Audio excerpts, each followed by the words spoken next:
नमस्कार। मैं सुनील कुमार आपका स्वागत करता हूं आपके अपने चैनल क्या ऐसा होता है।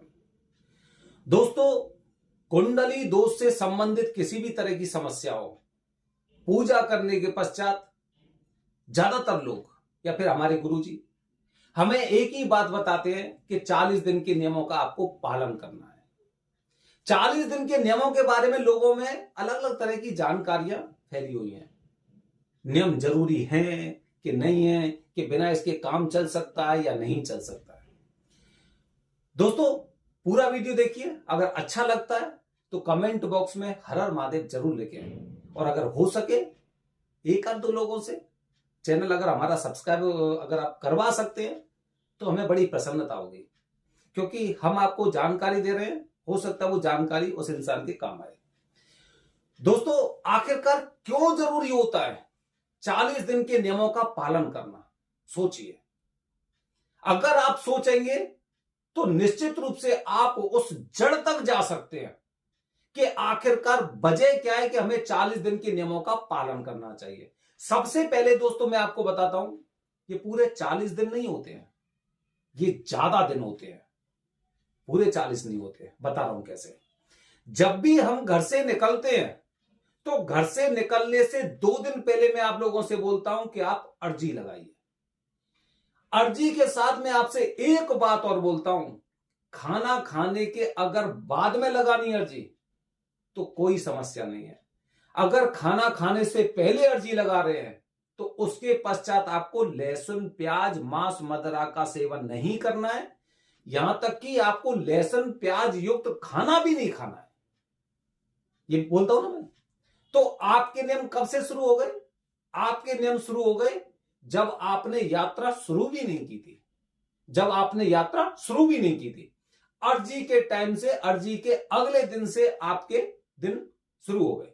तो काफी लोगों को पहुंचने में 1 दिन लगता है, काफी लोगों को पहुंचने में 2 दिन लगता है, काफी लोग 1 दिन पहले भी आ जाते हैं।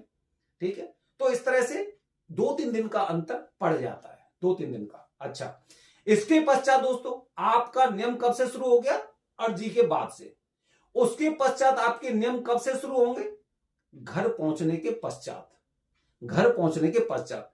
हालांकि जब तक घर नहीं पहुंच जाते तब भी ये नियम चलते रहते हैं, लेकिन गिनती कब से शुरू होगी? गिनती शुरू होगी जब आप घर पहुंच जाते हैं।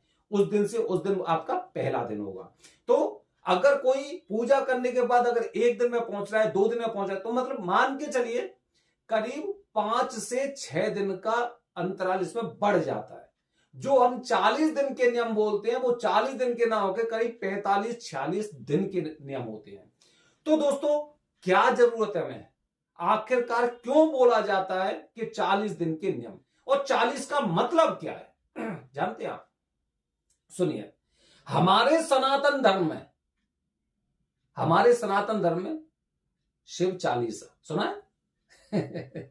दुर्गा चालीसा, हनुमान चालीसा, चालीसा ही ना, सबकी सब सनातन धर्म के अनुसार 40 को शुद्ध माना जाता है।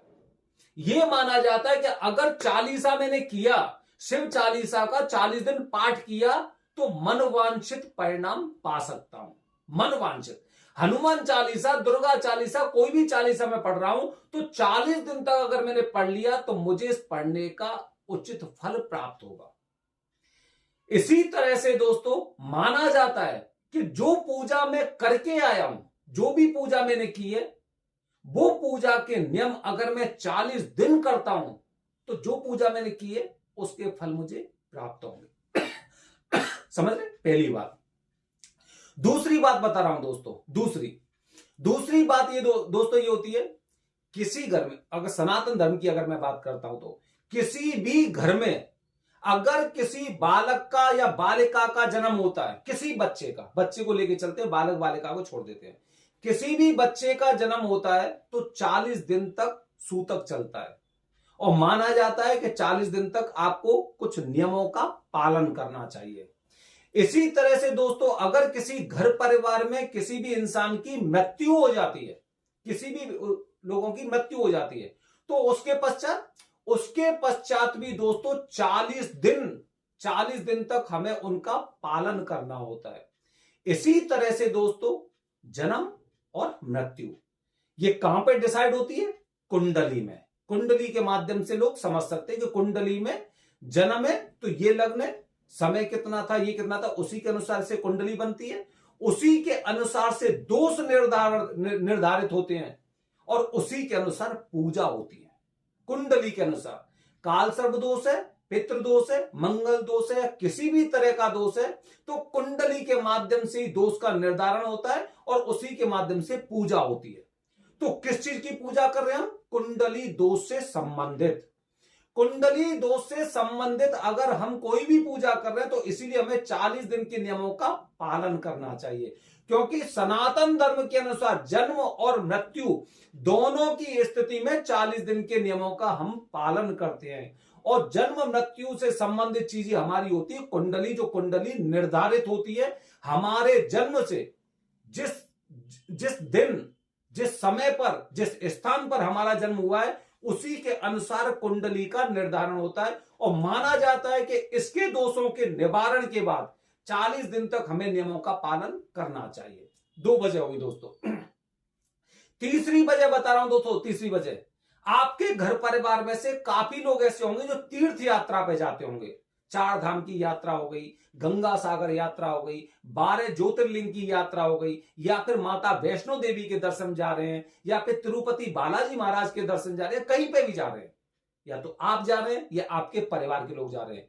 तो जब भी ये लोग ऐसे किसी स्थान पर जाते हैं तो इनके नियम चलते रहते हैं। रास्ते में कभी भी ना, मतलब ऐसा खाना नहीं खाते जिनका 40 दिन के नियमों में उल्लेख है। मतलब कुल मिला के लहसुन प्याज सहित या मांस मदिरा का सेवन नहीं करती है।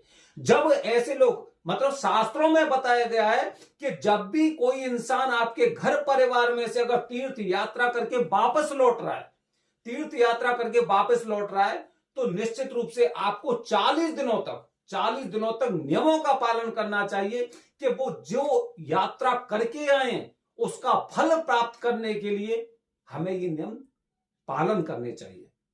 समझ रहे हैं? मतलब अगर आप एक गहराई में जाएंगे ना, हमें चीजों का ज्ञान होता है गहराई से, और जो इंसान इन नियमों का पालन नहीं कर सकता तो मतलब आप मान के चलिए कुछ ना कुछ तो समस्या है। समस्या मतलब ये कि फल प्राप्ति में बाधाएं हैं। लोग मुझसे पूछते हैं क्या पालन करना जरूरी होता है? ऐसे लोगों से पूछिए कि घर में अगर मृत्यु हो जाती है तो क्या सूतक के नियमों का पालन करना जरूरी होता है? सोचिए, अगर किसी बालक का जन्म हो जाता है तो क्या उस नियमों का पालन करना जरूरी होता है? अगर जरूरी होता है तो यहां पे भी 40 दिन के नियमों का पालन करना जरूरी होता है। और केवल पालन करना नहीं, मुख से हमारे से ये शब्द भी नहीं निकलने चाहिए कि लहसुन प्याज मांस मदिरा, नाम ही नहीं आना चाहिए। जो भी चीज हम नहीं खा सकते उसका नाम भी हमें नहीं लेना है। ये हमें पता चलता है शास्त्रों के माध्यम से, हम जानते हैं इन चीजों को। अब लोग बहाने बनाते हैं, मैं तो वहां पे आता जाता रहता हूं, मैं तो यहां पे, आप जानते हैं, मैं अपने बारे में बता रहा हूं आपको। करीब 96 की बात मानिए या 99 की बात मानिए, 96 से 99 2000 के आसपास, जब कभी भी मैं कुछ ऐसे पेपर वगैरह देने जाता था, एग्जाम देने जाता, और बीच में कभी भी, जैसे उदाहरण के लिए अगर सोमवार फंस गया, सोमवार का मेरा 16 सोमवार के व्रत रहते थे, मेरा वहां पर केवल एक उद्देश्य रहता था कि मुझे इस वाले क्षेत्र में बेलपत्र कहां मिल सकते हैं। केवल एक उद्देश्य था, दूसरा उद्देश्य नहीं होता था, क्योंकि सोमवार को जब तक भगवान शिव जी पर बेलपत्र नहीं चढ़ा दूंगा तब तक पानी नहीं पीऊंगा।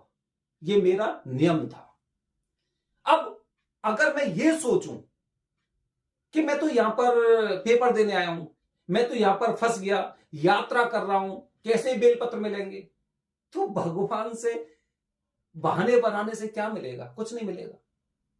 फल पे असर आएगा, फल पे असर जरूर आएगा आपके पे, क्योंकि जैसे ही आपका नियम टूटेगा तो एक ना एक दिन आपका मन इस बात को मानेगा, कर लेता तो अच्छा रहता, उस दिन भी कर लेता तो अच्छा रहता, 40 दिन के नियमों का पालन कर लेता तो अच्छा रहता।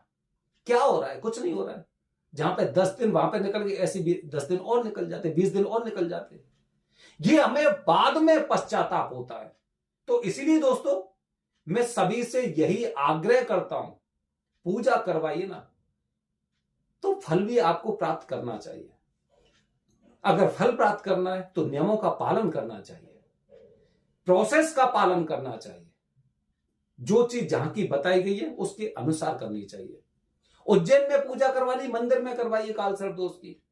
अगर त्र्यंबकेश्वर में करवानी तो वरदानी पंडित जी से पूजा करवाइए। जब इतनी दूर जा रहे हैं, नियमों का 40 दिनों का पालन करना है, आने जाने का खर्चा हमारा लग ही गया, टाइम हमारा लग ही गया, क्यों 100-200 रुपए बचाने के लिए हम इधर उधर घूमें? क्यों विधि को हम एकदम क्रॉस कर जाएं? मन में लगेगा हमारे में कि अगर उसे भी ठीक से कर लेते शायद हमें इसलिए फल प्राप्त नहीं हुआ। ऐसा नहीं आना चाहिए, विधि के अनुसार चलिए। मुझे विश्वास है पूजा का फल निश्चित रूप से मिलेगा, यह मैं गारंटी से बोलता हूं। बने रहिए हमारे चैनल के साथ दोस्तों, आने वाले वीडियो में कुछ और नई जानकारी। हर हर महादेव, हरि ओम।